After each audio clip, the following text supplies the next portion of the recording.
Welcome to episode 13 of Meenal's World.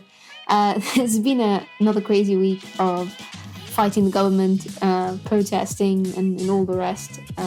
But I realized that throughout all of this, I haven't updated you guys on my pregnancy and how I found out and what the journey's been like. Surprisingly, the journey has been very different to what I had expected.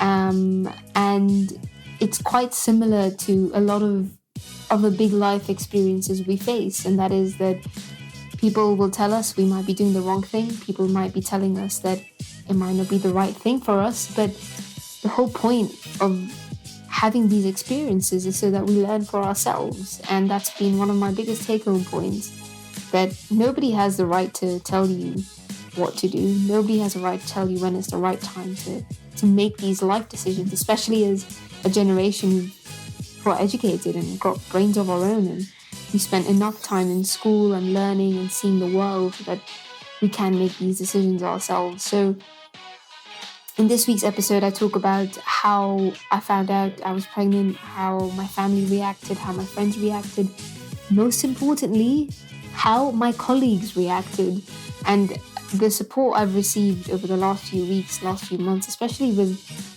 our legal challenge with the government, has been so overwhelming. I'm so grateful to everybody who's taken the time to message me and make sure that I'm okay.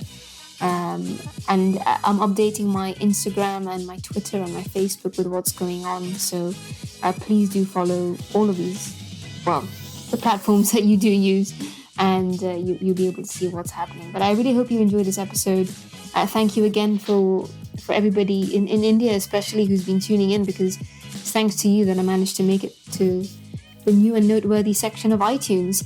I cannot thank you enough, and I hope we get to reach more people around the world and we can share more stories and help more people. So I'll let you listen to the show now, and I'll stop rambling on. So as I said, I never thought I'd be outing my story in this way, through the front covers of a newspaper to tell people that I'm having a baby or we're expecting a child. It's the last thing I ever thought of, really. Actually, I never really planned how I would tell people, because I'm not, as some of you probably already know, I'm not someone who spends time going through small details of life. Even when I planned my wedding, it was just basically 2 months before the wedding day, where I found my dress and where we made all of the arrangements. Even food for the wedding, I remember we only figured out a week before the actual wedding day. So I'm very chilled out about these things. I'm not very bogged down into the details of, I'll tell people on this day and this is how I will tell people. A lot of women have these really elaborate and crazy ideas of how they would reveal the gender of the child, or the birth of the child. I think one of my friends told me that she created these little cards for her family, and when they had a family gathering, she'd give them all an envelope with a card in it, and they would say, oh, they'd open it and they'd see that, oh, you're going to be a grandmother, you're going to be a grandfather, which I thought is a lovely and beautiful idea, but I never got around to thinking of any of that. And here we are. I mean, this is how people have found out, and this is how the world has found out. And I mean, I didn't really worry about the consequences or what would happen after that, because the main issue and the main goal of all of this was to protest and to fight for the rights of all healthcare workers. That was my only priority. Everything else was secondary. I didn't really care if, like, my aunt in India found out, or if anyone else, like my uncle, or, I mean, they found out, they could just pick up the phone and give me a call and say, oh, by the way. So it was quite difficult, because, that's the kind of mentality we have as Asian families, that we have to tell people in the right way. But I think that was all far from my concerns. I think I want to really talk about my pregnancy, because the last few months have been the most unpredictable few months. I feel like something has taken over me, my mind, and my whole body just feels very, very different. And I think a lot of other women may feel the same way, or may be going through the same thing, or might even be going through the same thing in the next year or 2 years. And I really want to talk about it because pregnancy is something that is very fantasized, just like Indian weddings, just like weddings in general. And it hasn't been like that at all. It's been far from that. And I want to clarify from the very beginning as well that everybody's journey is different. Everybody has their own unique experience, whether it's of pregnancy or giving birth or even getting married. So this is my journey, and if you can take anything from it, great. But if you feel like you had a different experience and it was better than mine, then good for you. I'm very happy that happened. But I think that's one of the biggest lessons I've learned. So just to go back a bit, I got married in September in 2019. So my husband and I knew each other for a very, very long time, about 7 years or so. And when you've been with someone for that long, you've already, like, before you even get married, you've already planned out your wedding. You've planned out your family, how many kids you're gonna have. It's something that just comes up in discussion so naturally. It's not something that needs any thought, really. So obviously, my husband and I were on completely different page to the rest of our family.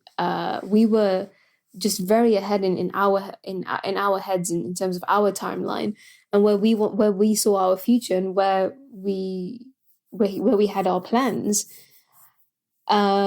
The wedding itself was a big process, very taxing emotionally, not so much mentally and emotionally. And as I said, I'm someone who doesn't really care so much about all this mind details, and even things like getting the flowers and the decorations. All I wanted for the wedding, and just generally all I want in life, is just for everyone to be happy, and just to have that sort of pure happiness and fun that we want to have with our families and our friends. That's all I wanted. And when I saw that people were getting bogged down in the details of flowers or food, or just even the family politics, it just really upset me, because I'm like, well, that's not really the point of all of this. The whole point is that you're celebrating the union of two people, and that's what we should be worried about the most. I mean, everything else is just background noise, really. But I did fall into the trap of having to listen to everyone, every family member, trying to please everybody. And I remember how many times we went back and forward with the date that we wanted. People were looking at our astronomy. People were looking at our family history. And I wanted to make sure that everybody could make it. I think that was the most important thing for me. I just wanted to make sure every one of my family members, the most important people at least, could make it on the day. And the number of times I had to go back and forward, make all these phone calls, and at the same time work my night shifts and work in the hospital. I never really enjoyed the process, just sucked all the fun out of it. And I remember a specific moment where there was a time where my parents were in India and they were ready to distribute all the wedding cards. They were ready to get everything in the printer and say, okay, now we'll just give the cards out to all family members in India with a box of sweets, as we do in our tradition. But they couldn't, because there was one specific family member who took almost 3 weeks to decide if they could make it or not. And that family member was a very important family member. And that really upset me. And I think it was after that moment where I said, you know what, I'm not going to wait for anyone. I'm not going to invest my time in trying to please other people. And I'm just going to have fun. And the whole process of planning the wedding was much more fun than I had expected, because I had to cut all of this out of my head. So after this whole wedding, I thought, well, now the biggest event of my life is done. It's over. Everything else should be easier from here. Well, I was very, very wrong about that. Because obviously, as I said, my husband and I have had our conversations about our wedding, our future, our kids, but we haven't had this conversation with our parents or our in-laws or anybody else. And it's not, well, I don't think it's something that we have to do. It's our life as a couple. And of course, we get people involved and keep people on the same page. But I mean, it's not really practical to explain every detail of your life, or give everyone every planned detail of your life. So we're at a stage in our life where my husband is almost done with his specialty training. I haven't entered my specialty training yet, and I thought, well, if I'm going to have my first child, I'd rather have it before I enter any training program, because when you enter a training program, you're sort of committed into something, right? You have night shifts, you've got long days, and you your that commitment is really important in your training, and you can't just sort of let go of it, or just sort of ignore it, that it's there. It's something that really shapes your career, and you have to put in that energy and that passion into it. And if you've got a young baby, I don't think I'm not saying it's not possible. So many women do it, but I wouldn't want to be in that position. And this is going back to what I was saying, that everyone has a very individual and unique experience, and we have to respect that. As women, this is how we support each other, not by judging other people, or not by imposing our advice or thoughts on people, but by saying, well, if that works for you, if that's what you think is going to work, then great, I'm going to support you. So my husband will be done next year. Well, I say next year in 2021. And I'm not committed to anything. I'm not bound to anything. I can just continue working as a doctor, as a senior house officer. And once my husband is done, the baby will be the age of 1, which is ideal, because at least one of us in the relationship has qualified and has sort of made it to the finish line.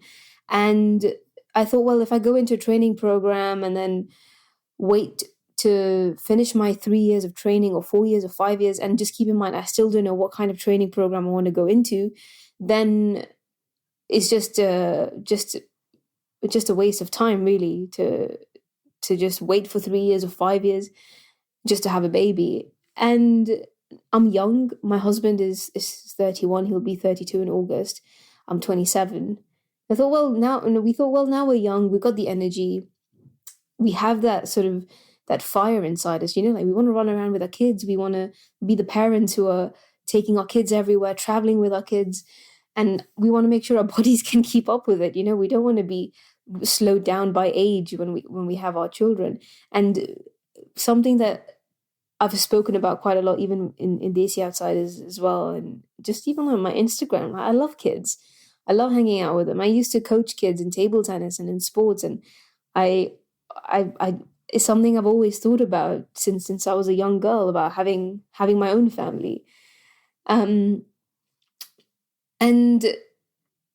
this is how we planned it. There's no right answer to when you can have a baby. There's not even any right answer to when you get married.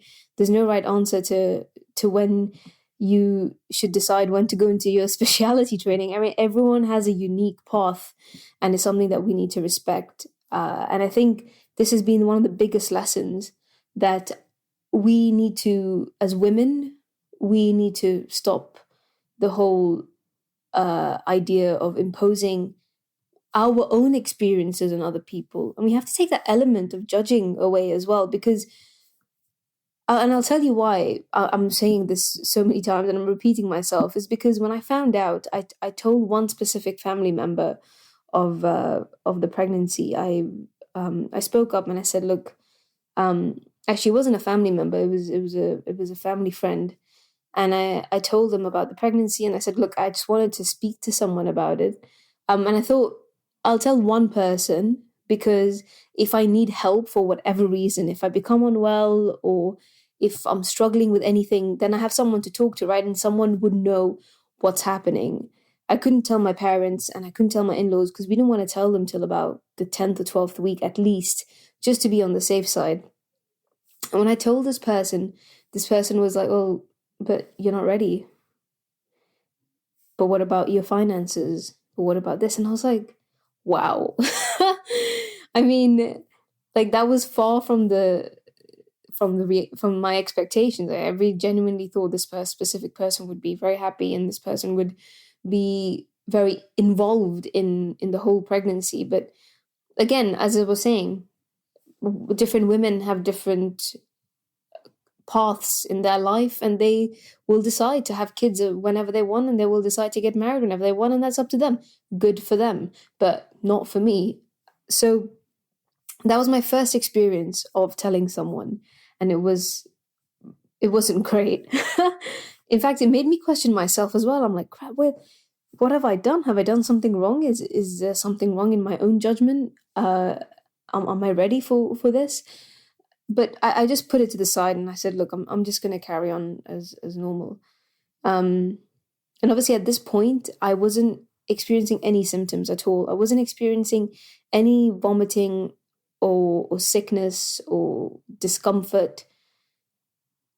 A part of me just thought, well, this is quite easy. I'll be okay, right? Like I'm pregnant. The pregnancy test is positive. Now I just have to wait for 9 months and the baby will come. That's it. I'm sure a lot of you are laughing at me right now. A lot of you who probably have kids or seen pregnancies, you're probably just laughing at me like, she really had no idea. And you are right. I had no clue about what was going to happen. When I found out, I was at work, and I found out quite late in the evening. It was one of my late shifts when I found out. Obviously, I called my husband, and he was happy, but he also said, "Just hold on," because obviously in the first trimester, you just have to be careful and make sure that things go okay. You don't want to put all your eggs in one basket. So I was very happy. I was very excited. So was my husband. But a week later, it all just hit me. And it hit me hard. It hit me really, really bloody hard. Um, I woke up one day and I'd slept. I had a good night's sleep. It's not like I went to bed later or I had a difficult night shift or anything like that. I remember it was a Sunday night. I went to sleep, woke up Monday morning, and I felt so tired. I felt like I hadn't slept in days. And this was probably week 6 or week 5 now. And I thought it could have just been just general tiredness, like the winter blues where winter is coming, you get your body's getting exhausted, there's not enough sunlight. I thought it was just part of that. And I just sort of went through it. I even went to play table tennis that day. I was like, yeah, it's fine, I'll be okay. I was playing table tennis and I remember just feeling quite sick playing. And I thought, well, it could just be my lactic acid that's building up that's making me feel this way. And I ignored it. I ignored it because I refused to believe that pregnancy would bring me down. I was like, this is something that I will have to go through for the next 9 months, and I'm not going to let it affect me in any way. So I I came home after playing table tennis, and my husband was home, and I was like, I don't feel great. I feel really, really sick. And I had to go to work at around midday or 2 p.m. that day. And he said, well, if you feel sick, try get an anti-sickness tablet at work and see if it helps. So this was my second reality check. My second reality check was that no matter how sick you are, no matter how crap you feel, not everybody will at work will understand. Not all of your colleagues will have your back.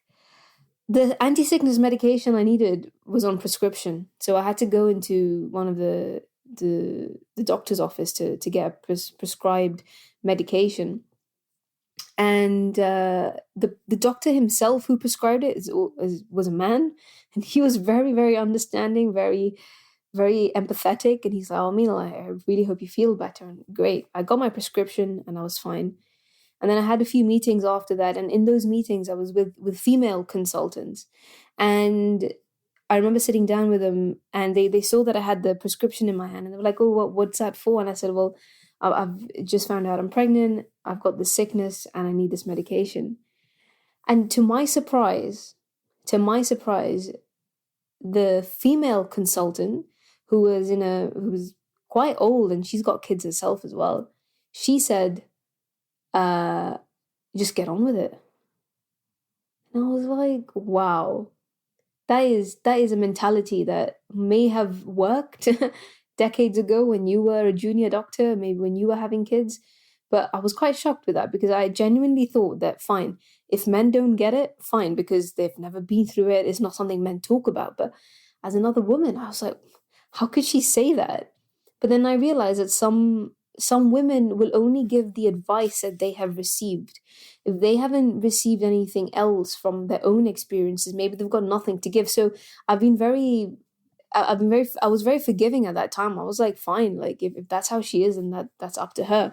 It wasn't it wasn't expected. Honestly, I genuinely thought every woman would be like, oh my God, Meenal, I hope you're okay, and everyone would coddle me, because it's something that a lot of women have gone through, but none of that happened with me.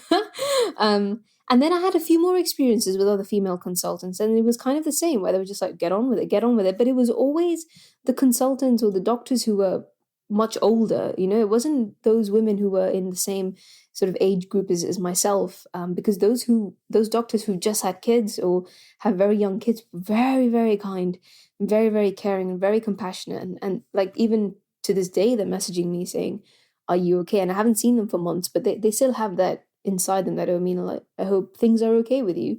And what was even more surprising was that all the male consultants, all of my male colleagues, I'd say even nurses and junior doctors, they were all like, wow, Mina, that's great news. Just enjoy this time with your newborn. Enjoy this time when the baby is young, because this time won't come back.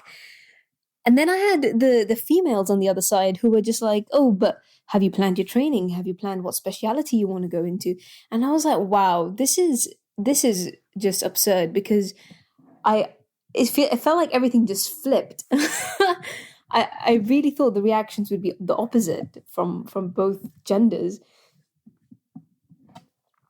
But one of my colleagues was asking me, but what about your training? What specialty do you want to go into? And I've mentioned this before. I have no clue what I want to do, and I am not afraid to say that. As a junior doctor, there's so many options available in front of me. I'm really confused as to what I want to do. And obviously after this pandemic as well, I just don't know where healthcare is going to go. And I'm in no rush. I'm in absolutely no rush to jump into any speciality, just for the sake of it. I mean, why do I have to? I have my medical license, I have a job, and that's the most important thing for now. But we feel that as women now, that especially in our generation, in this 21st century, we have this pressure from society that we have to be the Iron Lady, right? That we live in a world where it feels like women are now expected to be the president, or the youngest consultant doctor, or the first surgeon in the family. And yes, all of that can happen, and it should happen. And I'm 100% for it. And I personally have those aspirations for myself as well. Like, I want to be a successful woman in my family, and I want to take that giant leap from where my father was a vegetable vendor in Delhi to now being successful for our family in whatever field I choose to go into, whether it's medicine or podcasting or anything. But that's the point. My point is that I don't want to create this tunnel vision where just because I have a medical degree, I just have to focus on this. I can do anything I want with my life. And that's the beauty of getting a medical degree, right? That you study hard and you educate yourself and you learn skills during medical school, like podcasting or table tennis or anything, just to open up your avenues. But I get very disappointed, especially in the hospital, where everyone is always like, but what specialty do you want to go into? Do you want to be a consultant? Do you want to be a surgeon? And everything is just restricted to those hospital walls. And that really gets to me, because I want to do so much more than that. I want to go beyond that. And I can't find anybody who resonates with me on that level. There are a few friends who I speak to who are not medical doctors, who maybe work in IT or work in other industries.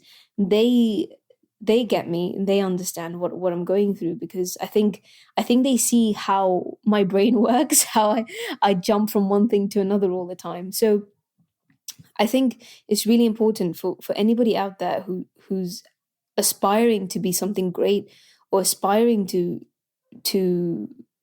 be the first woman in their family to be that something. It doesn't have to be directly related to your career path. The world really is your oyster, and that's why you got this education. That's why you went to university, so you can explore the world and you can explore life. But yeah, that's that. So just going back to my pregnancy, I went on a bit of a rant over there. I didn't tell anybody till the end of the first trimester, so about January, which meant that I had to go through all the sickness and the struggle by myself. And let me tell you, this sickness is something that you can't explain because you are completely debilitated by it. It just completely takes over your body. It's something that I've never obviously experienced before and something I never thought was possible. I never thought something could make you so sick. I never thought something could disable you so much where you just sat on the sofa, you can't get up to even go to the bathroom because it's just too much of an effort. You've got no energy, and the only thing that you can eat is just plain salted crisps, and the only thing you can drink is just Coke or Fanta or anything that's fizzy just to get a bit of taste in your mouth. And I still had to go to work. That was the most difficult part actually, because I traveled to work, so I had to drive to work. And I remember in the mornings just waking up and even just brushing my teeth meant that because it was early in the morning as well, I would just vomit everything. Brushing my teeth made me feel sick, and just imagine living a life where brushing your teeth is just something that seems so impossible. And that's quite difficult because you want to have clean teeth. You don't want to go into work without having brushed your teeth. So this, I mean, no matter how sick I felt, I was like, I need to at least brush my teeth properly and just take a shower and just feel fresh in that way. But even the soap, even the shampoo, moisturizer, the creams, the smells, oh my God, it was all just too much for me. So I had to buy plain soaps and plain moisturizing creams, like nothing that could trigger anything. And I remember doing my ward rounds, and in between my ward rounds, I had to just take a step outside and run to the bathroom. And then I'd vomit or I'd feel sick, and then I'd come back and I'd just carry on. But that's just something that we have to do. And I'm gonna be very honest, people won't feel sorry for you because they're like, well, you're pregnant, then fine. And again, it goes back to what I was saying about this disparity between the reactions of males and females. Funnily enough, it was my male consultant who said, Meenal, just take some time off, take a couple of weeks off work, and then you can just take care of yourself and come back when you're ready. And it was a male consultant. Again, I just don't understand why this has been my experience, but it's just what it is. But after taking some time off work, I came back, started to feel a bit better. I managed to start to exercise and do all of these things and try to go back into normality. And this is why my podcast release was delayed. I was going to release it in January, in the very, very beginning of January, I was going to release it, but I couldn't get to it in terms of just getting everything ready, recording episodes, just understanding my path through how I want to record everything. I just didn't have it in me. So I had to delay it and say, okay, I'll just release it when I'm ready. And when I was ready in February, I was feeling better. I'm not saying it completely went, but I was feeling better. And well, here I am. But the most difficult part of that time after the first trimester wasn't just the sickness. It was also telling my parents and my family, really. And they all had the same concerns, as I mentioned earlier. But what about your job? What about your maternity leave? And what about your training? And I think my parents, especially, I think my dad was quite understanding, and I think he was just genuinely very happy. And I think my dad's going to be the best granddad. I think he's going to have so much fun with a grandchild. My dad gets it because he's worked in an environment where he's worked with other women who've had maternity leave and who've had to take time off work and have come back, and he's seen all of that. In fact, he's helped them through this process. So he was pretty cool with it. I think it was my mom who was just very worried. You know, she she even said something along the lines of, but Meenal, your body's not ready. And I was like, what? I'm 27. Well, I was 26 at the time, turning 27. I was like, what do you mean your body's not ready? I think my mom just has always seen me as her little girl. And I think because she never had that connection with her mom, because when she moved away from India, she didn't have the resources to communicate with her own mother so much, that there was a bit of a disconnect over there. So she just lived her life and learned everything herself. And I think that is why she wants to play such a big role in my life now, in her grandchild's life, because her own mother couldn't do that. And that's fine. And I welcome that with open arms. But at the beginning, it was difficult because apart from having to explain to family why you decided to have a child, which I don't think anyone should do. I don't think anyone has to do. I don't think anyone has to ever explain why they've decided to have a child. That's up to them. And whether it's right or wrong is nobody's business. And people will always learn as they go along. And things always work out. And that's something I've learned as well, that things always work out. It's nobody's business to tell you when to have a child, when to get married, when to start your training. Like, everything will work out as you go along, as long as you believe in yourself. And I had to explain all of this to my mom, and that took so much energy, having to explain to my mom every day. And she called me. It took her a good week or so to just come to terms with it. And then after that, she slowly understood our maturity as a couple, really, and the plans that we had and everything that we spoke about. So apart from dealing with my sickness, I had to deal with my mom over the phone as well. And then they're all on board now. Everyone's happy. Everyone is really excited to see the new baby in July. And nobody expected that I would be having a baby in the middle of a pandemic. I didn't either. Of course, there have been lots of plans with how I want to go ahead with the pregnancy. Going to Gibraltar is one option for me, because at least I'll be with my parents and I'll be in the sun as well. I think that's what I really need. I want the baby to be in the sun. I want to be in the sun. Living in the UK is going to be a bit difficult because after September, it's just basically winter. So I know that there's a lot coming my way in my third trimester, especially now that I am feeling heavier. I'm feeling quite different. I mean, I was telling my husband yesterday that I've never weighed more than 60 kilos in my life. And this is the first time I've weighed more than 60 kilos because of my pregnancy, of course. And it just feels weird, to like see the numbers go up on the scale. And I'm not saying I'm really conscious about it. I mean, I know why it's happening, but it's just sitting at home now because I'm working from home. I just think like, well, will I be able to handle a baby and handle a podcast and handle cleaning the house, because I'm very particular about how I want my house. Lots of questions going through my head, and I'm trying to just tell myself that I will learn as I go along, like a lot of women do. As I said, everyone's experience is different. So I'm worried about a lot of things. I'm worried if my parents will be able to make it for the delivery of the first grandchild of the family. But I think just need to take it day by day, stride by stride.